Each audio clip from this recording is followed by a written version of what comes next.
जय श्री श्याम भक्तों, कैसे हैं आप सब भक्तों। आज है एकादशी मैया का व्रत। भगवान विष्णु को अति प्रिय होता है। भगवान विष्णु की हमें पूजा करनी चाहिए। पूजा में अगर आप कर सकते हैं तो ये छोटी सी बात आप कर करके देखिए, आपके जीवन में बिल्कुल परिवर्तन आ जाएगा। अगर आपके जीवन में दुख घेरा हुआ है किसी भी रूप का, तो ये जो मैं आपको बता रही हूँ आप करके देखिएगा। हमारी दादी नानियाँ सभी किया करती थी और मैं आज आपके साथ शेयर कर रही हूँ। सबसे पहले 108 आप तुलसी दल के पत्ते ले सकते हैं और उन्हें अच्छे से धो लें। धो करके आप मूली की सहायता से उनकी माला बना लें, या फिर 108 जो पत्ते हैं वो आप ऐसे भी शालिग्राम जी के ऊपर चढ़ा सकते हैं। अगर माला बना लेते हैं मूली के साथ, उन्हें आप विष्णु भगवान के ऊपर उसे माला पहना दें, आप देखेंगे आपके जीवन में चमत्कार होने लग जाएगा। बोलिए विष्णु भगवान की जय। धर्मराज युधिष्ठिर बोले कि हे भगवान, भादो की शुक्ल पक्ष की एकादशी का नाम तथा विधि क्या है?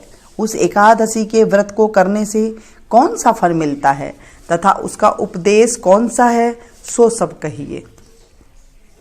श्री कृष्ण भगवान बोले कि हे राजश्रेष्ठ, अब मैं अनेक पाप नष्ट करने वाली तथा अंत में स्वर्ग देने वाली भादो के शुक्ल पक्ष की वामन नाम की एकादशी की कथा कहता हूँ।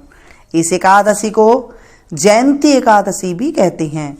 इस एकादशी का कथा को सुनने मात्र से ही समस्त पापों का नाश हो जाता है। इस एकादशी के व्रत का फल वाजपेय यज्ञ के फल से भी अधिक है। इस जयंती एकादशी की कथा से नीच पापियों का उद्धार हो जाता है। यदि कोई धर्मपरायण मनुष्य एकादशी के दिन मेरी पूजा करता है तो मैं उसे संसार की पूजा का फल देता हूं। जो मनुष्य मेरी पूजा करता है उसे मेरे लोक की प्राप्ति होती है, इसमें किंचित मात्र भी संदेह नहीं है। जो मनुष्य इस एकादशी के दिन श्री वामन भगवान की पूजा करता है वह तीनों देवता अर्थात ब्रह्मा विष्णु महेश की पूजा करता है। जो मनुष्य इस एकादशी का व्रत करते हैं उन्हें इस संसार में कुछ भी करना शेष नहीं रहता। एकादशी के दिन श्री विष्णु भगवान करवट बदलते हैं, इसलिए इसे परिवर्तनी एकादशी भी कहते हैं।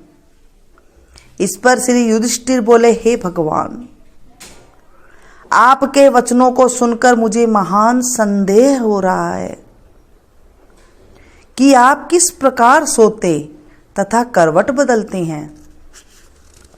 आपने बलि को क्यों बांधा और वामन रूप धारण करके क्या लीलाएं की? चातुर्मास व्रत की विधि क्या है तथा आपके शयन करने पर मनुष्य का क्या कर्तव्य है, सो सब विस्तार पूर्वक कहिए। श्री कृष्ण भगवान बोले कि हे राजन, अब आप पापों को नष्ट करने वाली कथा का श्रवण करो। त्रेता युग में एक बलि नाम का दानव था। वह अत्यंत भक्त, दानी, सत्यवादी तथा ब्राह्मणों की सेवा करता था। वह अपनी भक्ति के प्रभाव से स्वर्ग में इंद्र के स्थान पर राज्य करने लगा। इंद्र तथा अन्य देवता इस बात को सहन न कर सके और भगवान के पास प्रार्थना करने लगे। अंत में भगवान ने वामन रूप धारण किया। मैंने अत्यंत तेजस्वी ब्राह्मण बालक के रूप में राजा बलि को जीता। इस पर युधिष्ठिर बोले कि हे जनार्दन, आपने वामन रूप धारण करके बलि को किस प्रकार जीता, सो सब सविस्तार कहिए, समझाइए। श्री कृष्ण भगवान बोले, हे राजन, मैंने वामन रूप धारण करके राजा बलि से याचना की है कि हे राजन, तुम 3 पैर भूमि दे दो, इससे तुम्हारे लिए 3 लोक दान का फल प्राप्त होगा। राजा बलि ने इस छोटी सी याचना को स्वीकार कर लिया और भूमि देने को तैयार हो गए। तब मैंने अपने आकार को बढ़ाया और भूलोक में पैर, भूलोक में जंघा, स्वर्गलोक में कमर, महीलोक में पेट, जनलोक में हृदय, तपलोक में कंठ और सत्यलोक में मुख रखकर अपने सिर को ऊंचा उठा लिया। उस समय सूर्य, चंद्र, नक्षत्र, इंद्र तथा अन्य देवता आदि शास्त्रानुसार मेरी स्तुति करने लगे। उस समय राजा बलि को पकड़ा और पूछा कि हे राजन, अब मैं तीसरा पैर कहाँ रखूं? इतना सुनकर राजा बलि ने अपना सिर नीचे कर दिया और उस पर मैंने अपना तीसरा पैर रख दिया और वह भगत दानव पाताल को चला गया। जब मैंने उसे अत्यंत विनीत पाया तो मैंने उससे कहा कि हे बलि, मैं सदैव तुम्हारे पास ही रहूंगा। भादो के शुक्ल पक्ष की एकादशी को परिवर्तनी नामक एकादशी के दिन मेरी एक प्रतिमा राजा बलि के पास रहती है और एक क्षीर सागर में शेष नाग पर शयन करती है। इस एकादशी को विष्णु भगवान सोते हुए करवट बदलते हैं। इस दिन त्रिलोकी के नाथ श्री विष्णु भगवान की पूजा की जाती है। इसमें चावल और दही सहित रूपा का दान दिया जाता है। इस दिन रात्रि को जागरण करना चाहिए। इस प्रकार व्रत करने से मनुष्य समस्त पापों से मुक्त होकर स्वर्ग लोक को जाता है। जो इन पापों को नष्ट करने वाली कथा को सुनते हैं उन्हें अश्वमेघ यज्ञ का फल मिलता है। बोलिए विष्णु भगवान की जय, एकादशी मैया की जय।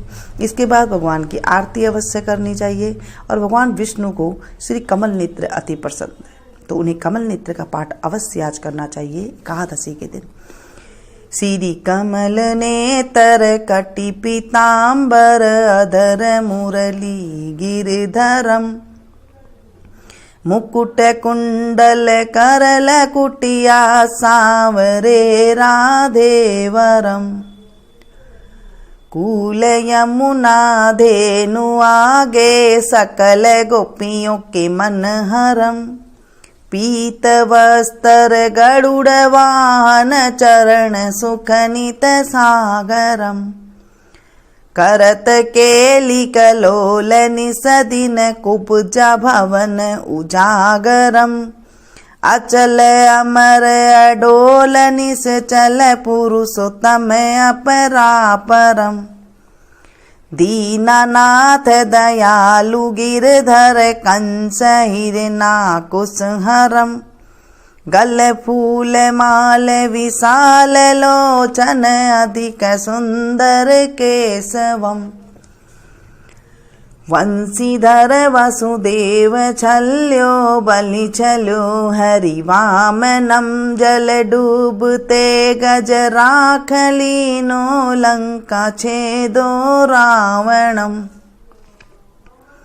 सपत दीप नव खंड 14 भवन किनो राम जी एक पलम, द्रौपदी की लाज राखी कहाँ लो उपमा करम, दीनानाथ दयालु पूर्ण करुणामय करुणा करम, कवि दत्त दास विलास निस दिन नाम जपत नित नागरम, प्रथम गुरु जी के चरण बंद्यो यस्य ज्ञान प्रकाशितम, आदि विष्णु जुगादि ब्रह्मा सेविते शिव शंकरम, श्री कृष्ण केशव कृष्ण केशव कृष्ण यदुपति केशवम, श्री राम रघुवर राम रघुवर राम रघुवर राघवम, श्री राम कृष्ण गोविंद माधव वासुदेव, श्री वामनम अच्छ कच्छ वराह नरसिंह पाहि रघुपति पावनम, मथुरा में केशव राय विराजे, गोकुल बाल मुकुंद जी, श्री वृंदावन में मदन मोहन गोपीनाथ गोविंद जी। धन्य मथुरा धन्य गोकुल, जहाँ श्रीपति अवतरे, धन्य यमुना का नीर निर्मल, ग्वाल बाल सखावरे। नवनीत नागर करत निरंतर, शिव बिरंचि मन मोहितम, कालिंदी तट करत क्रीडा, बाल अद्भुत सुंदरम। ग्वाल बाल सब सखा विराजे, संग राधे भामिनी, वंशी वट तट निकट, यमुना मुरली किटेर सुहावनी। बजराग रघुवंश उत्तम, परम राजकुमार जी, सीता के पति भक्तन के गति, जगत प्राण आधार जी। जनक राजा परण राखो, धनुष बाण चढ़ावई, सत्य सीता नाम जाके, श्री राम चंद्र प्रणामई। धन्य मथुरा खेल गोकुल, नंद के हरि नंदनम। बाल लीला पतित पावन, देवकी वसुदेवकम, श्री कृष्ण कलिमल हरण, जाके जो भजे हरि चरण को। भक्ति अपनी देव रे माधव, भव सागर के तरण को। जगन्नाथ जगदीश स्वामी, श्री बद्रीनाथ विश्वम्भरम। द्वारिका के नाथ श्रीपति केशवम, प्रणमाम्यहम। श्री कृष्ण अष्टपद पढ़त, निस दिन विष्णु लोक सगच्छितम। श्री गुरु रामानंद अवतार स्वामी, कविदत्त दास समापतम। श्री गुरु रामानंद अवतार स्वामी, कविदत्त दास समापतम। बोले शंकर भगवान की जय, विष्णु भगवान की जय, एकादशी मैया की जय।